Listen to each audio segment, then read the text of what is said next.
your voice. All right, Dennis, we're rolling. You go ahead and start. Okay, I'm Dennis Paulson. I'm here tonight on Sports Talk at KVCR. I'm with my good friend, Pat Meech, ex-head coach here from the Ike Mob back in the day. Played football at Northern Arizona. Going to ask him a few questions, Pat. Pleasure for you to step in tonight. Thanks. So, Thanks for having me. so Pat played at Ike back in the day. How was that? Fun stuff? It was a good time. We had a lot of great athletes around during that time. The program was on the upswing.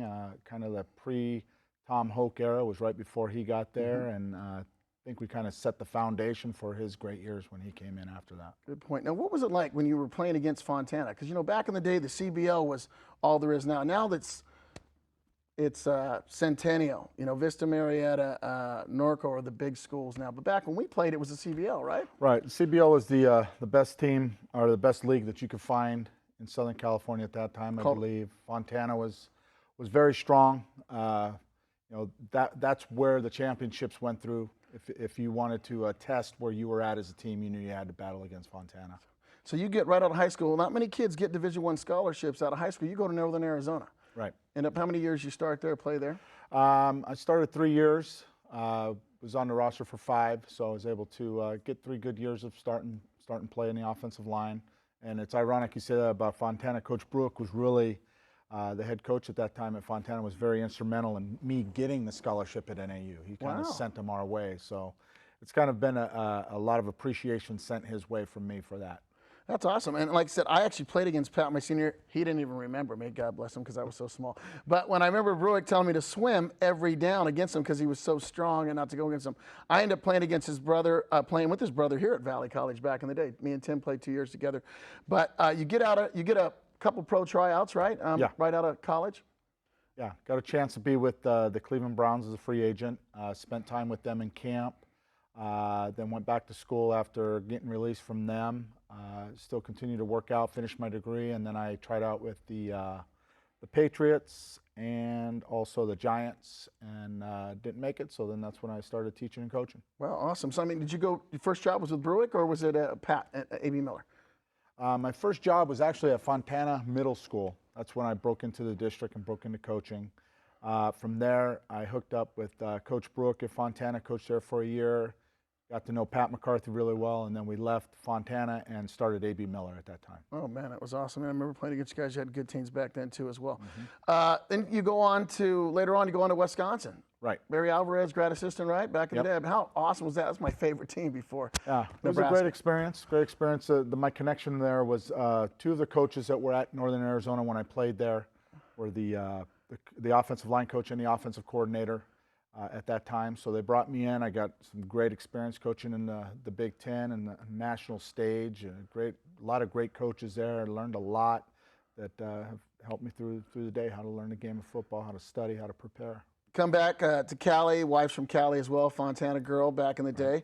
And you end up back in the JC route, right? You doing that? Right. When I came back to California, I coached a year up at Chaffee with Carl Beach, and left there, went to RCC for 6 years, and I've been here at San Bernardino Valley for 9.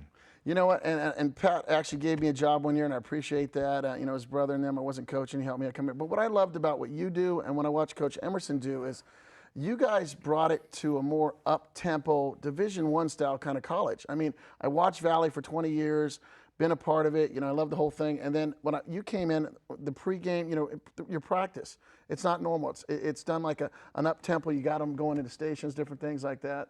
That was kind of neat. Where did you learn that from, get that from? Was that? It was a combination of what we did at Wisconsin and things that I've gathered throughout the years, that like when I was up at Chaffee with Carl and down at RCC with Mike Churchill and Bill Brown, working with all those guys, kind of had set the foundation. But it's got to be up tempo. The kids have got to understand that the speed of the game's changed. The strength of the players are against are changing. The preparation time is different. So you want to get them in, get them out, be prepared, let them see what they're going to during the game week, and get them best prepared you can for the game. Yeah, I love that. I mean, what I thought, it was very professional. It looked professional. I love the, you know, like I said, the tempo. I like the way it, you know, the way you ran practice. I love that whole thing. So you modernized it. is the sense. And then as I seen Emerson watching the pregame and watching your practices, been around, same thing. That's awesome. And then you decide to step down from head coach. Had a great, right now you're the offense coordinator. You're working with Emerson. I mean, that's neat. Not many coaches stick around when a new coach comes in. I mean, that worked out. And you guys seem like you're a good fit. Yeah, we've got a really good relationship. I think we feed off each other well. Yeah, and it was an interesting time for me when I stepped down. I wasn't leaving. I just had some things that I wanted to accomplish more so with my family, but still wanted to stay in connection with the coaching. Kevin came in. We had a good fit. It was lack of ego on both sides. I think we're like I said, we're a good balance. We work well with each other, and that works here on campus to get the most we can out of our players. Yeah, see, and that's what I notice is awesome. You guys do a good job. Got good player-coach relationship with a lot of your kids, and I like that. Also, when talking to Smedley and Blooming the other day, back in the day it was always RCC and Valley, but when Smed's staff left, Beach, Hadaway, Ports, Sullivan, Williams, all them guys left, go over to Chafee. Chafee's been kind of setting the tone in the last 10, 15 years, the team to beat, and in recruiting. Since Gas, Mike made a good point. Sola made a good point earlier too. Since Gas, and I like talking to Emerson, on and off the camera before. He's told me he likes to recruit the kids in the SAL and the CBL. He thinks he's got enough talent here in the local area to, be competitive. Right, and we do. We've got plenty of kids in the area. It's very difficult for the kids to just travel all over the place like they used to, 15 years ago. Yeah. Whoever had the best sell pitch or who had the best uniform to their liking, they would go. Now it's getting a little bit more centralized. We still like to touch in their areas in Chafee and Riverside and San Jacinto and up in Victor Valley. Just get the kids that we can from those different areas. But yeah, they've done a good job up there. Carl, he's kind of the mold from here. I know he played here. And 50 years of coaching, I hear. He's been coaching for 50 years. He's been on point. So he's a battle for us to keep kids here away from him and him to keep his kids away from us. Might be his last year. Might be his current call. You never know. So what's your selling point? Being a head coach, and it's glad I get to ask you this too, because for recruiting purposes, other than being local, the high schools, what do you tell them? I mean, there was a rich tradition here at Valley of getting kids to 4 years. And is that a big selling point? You want to get them to the next level. You're not just here to use them for 2 years. You want to help them in their education and stuff too, right? I mean, that's right. That's the biggest selling point for us is you come here, continue to build your craft.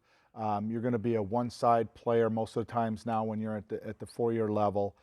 Get your education straightened out because that's the biggest mistake a lot of these kids make. They go to high school, they don't get on track academically, they get behind, they don't go get involved with the clearinghouse for NCAA, so next thing you know, they're great athletes as seniors and then they don't finish right. So we give them a great opportunity to come in here, be coached like they will be at the 4-year level, balance school, balance the football, and the homework and all those things hopefully will mold them into a great player that we can help move on to the 4-year level. And that's the toughest thing, getting them kids finding out, if you can get them, like I was talking to Garinger there, he said 2 of his kids left 2 years ago and one of them's running back for Chafee right now, starting running back and stuff like that. So when they get one of our kids back in the day, it was a boundary thing.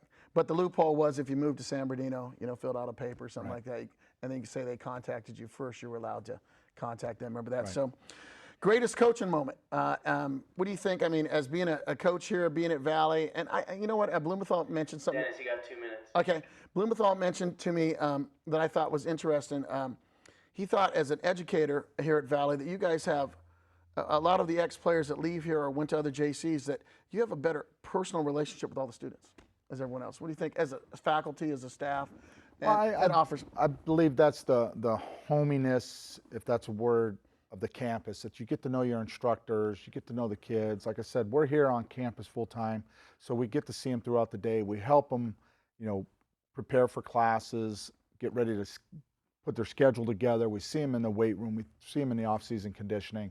So we do get a personal relationship with all the kids on the team, not just our position group or our side of the ball. So that's the good part and fun part about it. Yeah, without a doubt.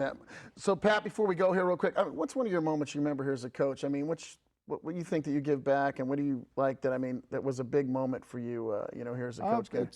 As far as the games, I would say probably one of the biggest, proudest moments is when we beat Grossmont here on campus, and they were one of the top teams in the state at that time, and they came in with the strut thinking that they were going to beat old San Bernardino, and we came out and we went toe-to-toe with them and won the game, and that was enjoyable. But every year, just seeing the kids going from, you know, their infancy of football, even though they think they know a lot, they learn a lot throughout the year, course of the year, become better players, hopefully become better young men, and get an opportunity to move on. Life skills, without a doubt. A lot of coaches are father figures, and I appreciate we got Pat Meech here today, local legend. God bless him, from the Ike Mob. Thanks for coming in, Pat. Appreciate your time. All right, thank you. All right, you got it. We good, Bobby?